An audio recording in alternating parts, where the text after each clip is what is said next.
had 9 points in the Clippers' Game 1 win over the Suns. However, lots of praise heaped on him for all those hustle plays. They don't show up in the stat sheet.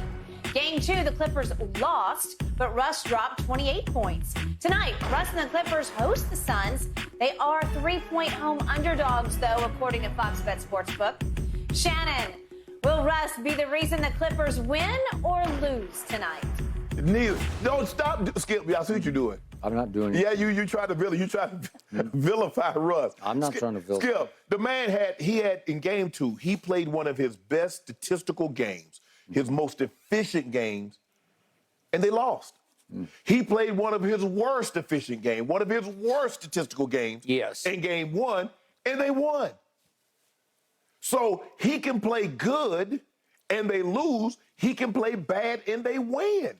So Russ, the thing that I love about a player, can he impact the game by doing something other than what we see on the stat sheet? Especially everybody looks at the first thing they look. Nobody looks at foul. Nobody looks at block. The first thing they look at scoring. They pick up this and this is what I have at home right here. They like go to the far right. Oh, they have this many points. No, but you go back and look at it, you saw the 6 rebounds that he had in the fourth quarter. 2 offensive rebounds that kept possession alive. You see the block shot that he had on D-Book, and then knocks the ball off his leg after Book was complaining to the official. The 2 assists that he had, I thought he played an excellent game. Yeah, he did. Yeah, he shot terrible. Yes, he's never been an efficient player. And then you go Sunday, Sunday, and he's as efficient as he's ever been. And they lose. So, for me, Skip, and think about what he's been asked to do. Guard Devin Booker, guard Kevin Durant. So, Kawhi can have Ayton and take a less stressful matchup. Now, Kawhi he's had CP3 something. But he even got to exert a lot of energy. He does. To stay in front of Book, to deal with Book, to deal with KD. So, Agreed. No, he's not going to. I know one thing. I'm going to get everything he got. He ain't going to cheat me on effort. He ain't going to cheat. Now, Doc says it's a make-or-miss league. It's a make-or-miss league. But it ain't a make-or-miss effort. And he going to give me that. So you know what? He going to impact the game. Now. Shannon Sharp, do you know how many mornings I had to sit across from you for 2 years, actually a year and a half, and hear the anguish in your voice about we're stuck with Russ. We were. A bottom-of-the-barrel three-point shooter, so bad from 3 that it got to the point at the crypt at Laker home games where the entire crowd, as he rose to shoot, would say, no. You could hear it audible across. It would echo through, no, because everyone knew what was about to transpire. It was going to clank. He became, after being a pretty good free throw shooter, as a Laker, he turned into a bottom-of-the-barrel free throw shooter. As a Laker, he led the league in turnovers. Even as a Laker Clipper this year, he still led the NBA in turnovers per 36 minutes because his minutes got skewed because for a while he was coming off the bench for the Lakers. You were stuck. Rob Pelinka deserves Executive of the Year because he got out from under Russ when I didn't think it was possible because he was owed $47 million. And somehow Pelinka got Utah. He had to throw in the first of your future first-round picks, the one that's somewhat protected, but just somewhat protected. I think it's top 5. But the 27 one, right, that he had to throw into Utah to get rid of Russell Westbrook. And then Utah, as you predicted, just said immediately, we buy you out. Right. We need the expiring contract. You're free to go. Right. You can find, and all of a sudden, when I least expected it, the team I had picked to win it all, the Los Angeles Clippers, said, oh, I don't know whose idea it was. I don't know if it went to the top, to Ballmer. I don't know. If it was it's got to be Lawrence Frank, Jerry West, maybe Jerry West, somebody. It might be T. Lue saying, you know what, I can do this. Because players and coaches in the league tend to have more awe for us than fans do. Because the fans have to live with us coming out here, me coming out here morning after morning, showing them a Russell Westbrook. turnover blooper reel, which I would show you and you'd say, oh my God, it was a horror movie, right? Well, I had seen it the night before, so Okay, but you had to relive it. Yeah, you had to. I mean, you replayed it. I mean, it's worse to me. I keep seeing these Evil Dead Rise commercials that are every other commercial, and that looks scary to me. But it wasn't as scary as those turnover blooper reels, because I would say, what are you doing?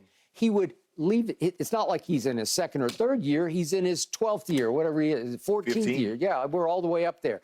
And he's still leaving his feet in midair with no idea. I don't know what I'm going to do with this, so I'll throw it to the other team at the last second. Or I'll throw it up off the glass and shoot an air ball off the glass.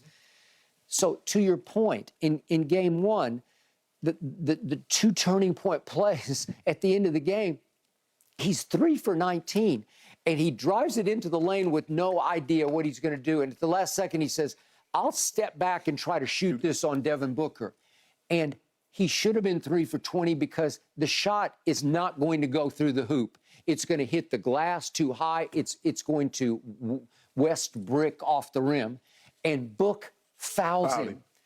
It's incomprehensibly wrong, because he went to the line and a guy who was a 66.5% free throw shooter goes swish, swish. Right. Okay? And then you compound the tragedy of it. You go to the other end and you go up to shoot and he fouls you. Yeah. Russ fouled him. I don't care that's a slap foul. Right. And Book, the ball is still live, turns to the referee like, how can you not call that? And he's just standing there. And Russ, who will never give up on a play, that's his strength, that's his forte. He will never, ever quit playing hard. He grabs the basketball in midair and fires it off his knee out of bounds, and the game is over. That was it, right? Wasn't that was the end of that one? That was in the play. Okay, so what am I supposed to do with that? Because history screams at you that starting tonight, he will revert back to the turnover machine and the bottom of the barrel three-point and free throw shooter. It's just who he has been. It's what he's been.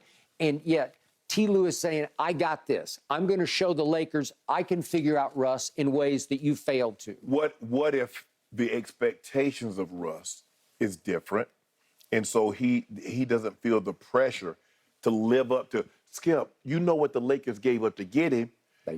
The Clippers got him for a comic book and an apple. They did. So I got it. The expectations are different. And somehow Ty Lue is prepping him psychologically correctly for the game. He's reached him in ways Darvin Ham, as a first-year head coach, could not reach him to say, no, you got to clean up your act here. And the difference is the Clippers are happy to have a superstar in there, even though he's not what he once was. The Lakers don't care. Lakers don't care about no superstar. You better produce. That is true. You see how hard they were on LeBron? Okay. Well, yeah, we know you've been to all those finals and you won all those MVPs. Well, what you going to do for us? I got it. And then right on time, Russ is, you brought up Mr. Magoo before. Our kids won't know Mr. Magoo, but he would walk through burning buildings because he wore these thick glasses and he couldn't see anything. And he'd walk through burning buildings with embers falling all around him, and he wouldn't see him. Nothing ever happened to him. Well, that's kind of Russ. He's oblivious. Right. He's without shame. He's without conscience. He's without memory. Yeah, he's without memory. He's definitely without a conscience of memory. He's without a memory. He can Westbrook a shot, and then he'll come right down and he'll hold the pose and swish it on you because I'm Russell Westbrook and you're not. Right. Well, it's kind of a beautiful thing to watch. I have this grudging admiration for it, because most players are in awe of him, because for 4 out of 5 years he averaged a triple-double, and that's almost inhuman, right? Yeah. And the intensity with which he plays, especially on offense, is unparalleled. Right. His ability to rebound the basketball at 6'3" is unmatched. In the history of basketball, nobody's ever been able to do that. Yeah. And he has no shame, Skip. No. I mean, I have shame. I mean, I forgot my wallet. I got to the county. It was only like 2 other people in the store. I forgot my wallet, and I'm like, damn. Okay. I'm so embarrassed I ain't even come back. Man, so Russ airball a shot. No. He come right back down. Hold the pose. Bro, you not ashamed. You airballed it. Hey. Okay. So he's fallen into the perfect spot again because PG is out. Right. PG is his biggest supporter and defender. Right. Okay. Well, without PG, all of a sudden Russ rises into, we need you to do what you do, right? So he can go full bore Russ, right? Yeah. Okay. But I did go into the store and forget my wallet. And the guy just told me, just pay me next time you come in. Okay, well, that's not bad. Were there people waiting behind you? They were still guys. But he just like, I was like, damn, my bro, I forgot my wallet. I said, I'll come back. He's like, nah, don't worry about it. I see you coming here all the time. Have you patronized the score? Oh, so yeah. You've been there before. Okay. That's where I normally get my gas. Okay, well, then that's fine. Yeah. Okay. But you still have some shame about it. I was saying, I'm like, he knows who I am. And he's like, how you ain't got no money? How you ain't got your wallet? I'm like, bro, I just forgot it. Yep, I got it. I don't know if the police, the officer, if I tell him I left my license at home, I don't know if he gonna be. No. But you know, back in my hometown, Skip, you say you forgot your license, they will follow you home. Okay, we're gonna follow you home to make sure you got a license. Yeah, but you in a small town, that's what everybody knows everybody. Skip, that's what you do. Then I might go inside and not come back out. Exactly. Nah, they follow you home. I say, hey, see, I got a license. See, that was the good old days, Skip. I miss those days. Those days might be gone. They're gone. They're gone. They're gone. They're gone. They're not coming back. I think they're definitely gone. They're gone. Nostalgia, huh? All right, let's talk about the Lakers a little bit. Do you think they still have what it takes to make a deep playoff run? You guys have been back and forth on this for a couple weeks. Let's get your latest thoughts when we come back.